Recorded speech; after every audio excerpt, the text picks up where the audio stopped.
Welcome to Talking Straight. I'm Suresh Kochattil. I think it's time Rahul Gandhi sees a shrink. Most of you know what that word means.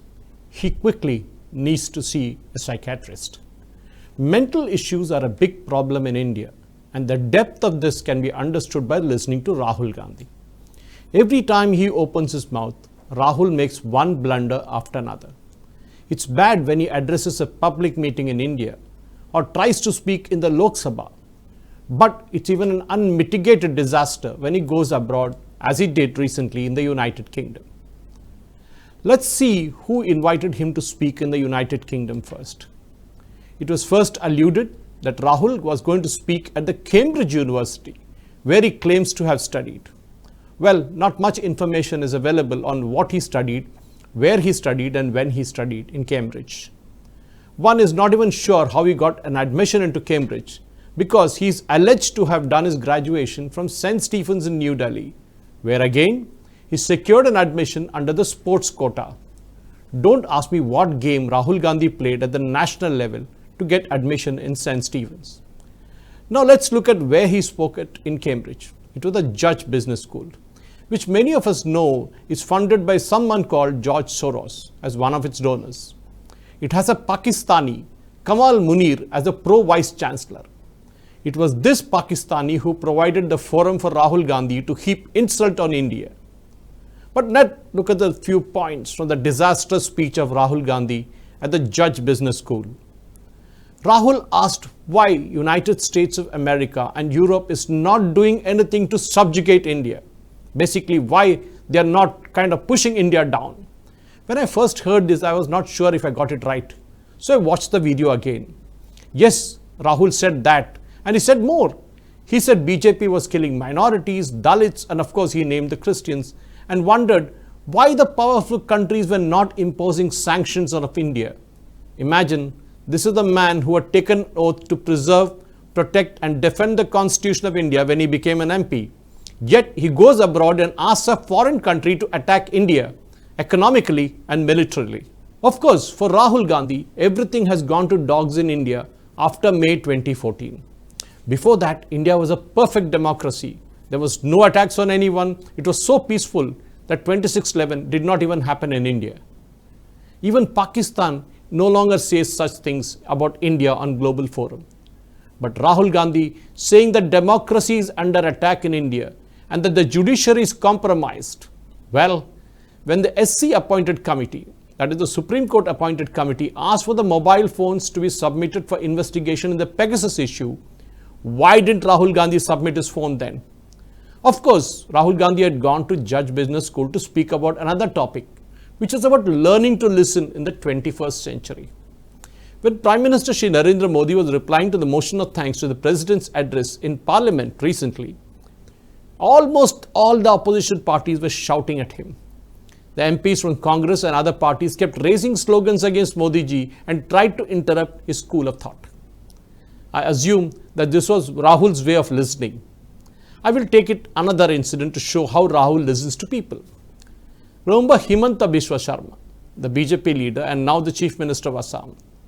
Once he had said that he was grateful to the Congress Prince Rahul for ignoring him and shunting him out of the Congress party. An insult that eventually led him to leave Congress and become the Chief Minister of Assam now. Himanta ji was speaking about that infamous meeting he had with Rahul, in which the Gandhi Scion was busy playing with his pet dog Pidi. In the run-up to the 2016 Assam Assembly polls, Himanta Biswa Sharma, who was then a Congress party leader, had met Rahul to discuss problems in the Congress unit in Assam. However, Rahul, the then Congress Vice President, was busy playing with his dog and paid no attention to the regional leaders from the northeastern states. After waiting for a long time in vain, an angry Himanta Biswa Sharma left the party and joined the BJP, helping BJP to come to power not just in Assam, but is also the key man to go for the BJP in the northeast.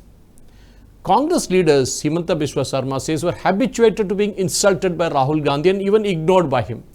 It takes weeks to get an appointment with this Prince Charming. In fact, Himanta had, along with several Congress leaders, including the former Assam CM Tarun Gogai, had met Rahul Gandhi to apprise him of the political developments in the state.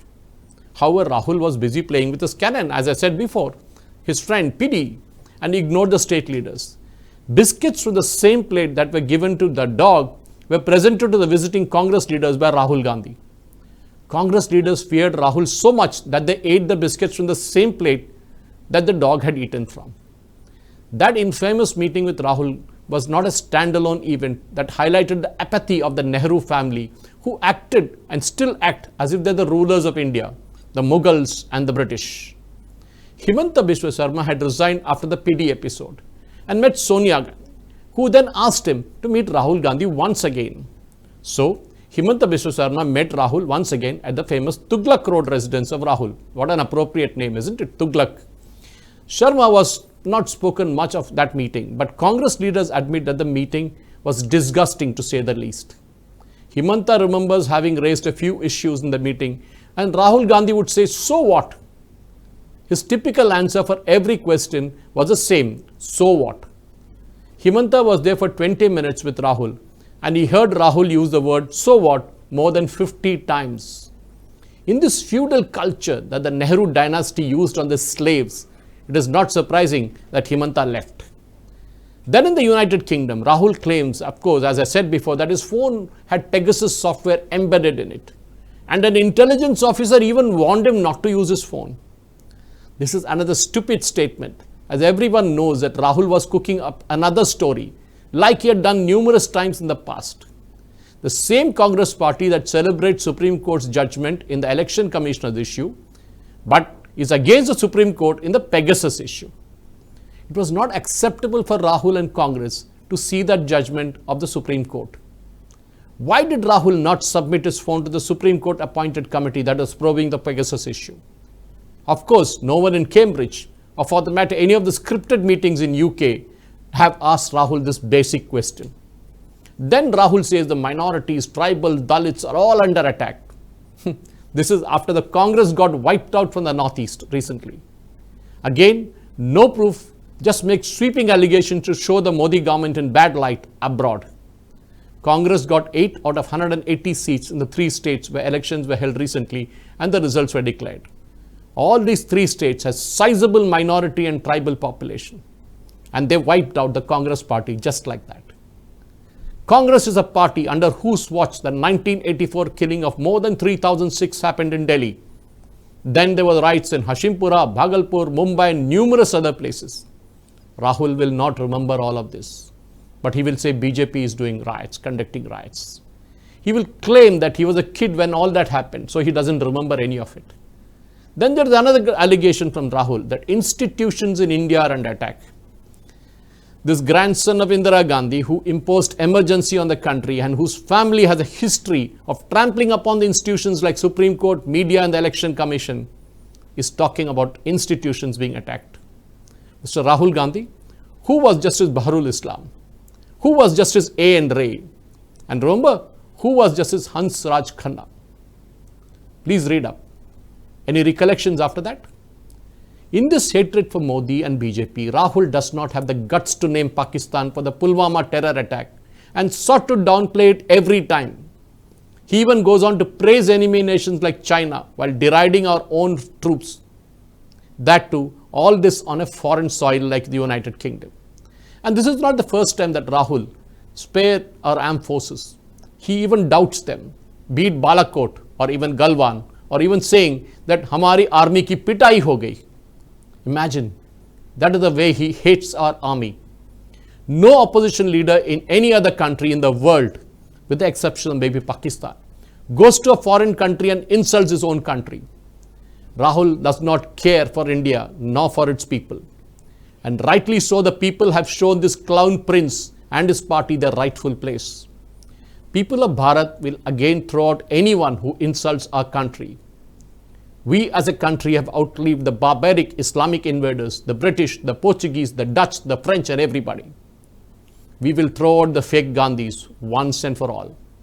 Let Rahul and his party remember this.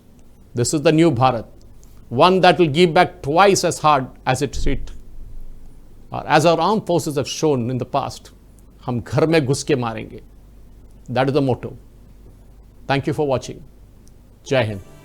Please subscribe to Nationalist Hub English channel for more interesting videos, and don't forget to like and share this video. Nationalist Hub, it's a news revolution.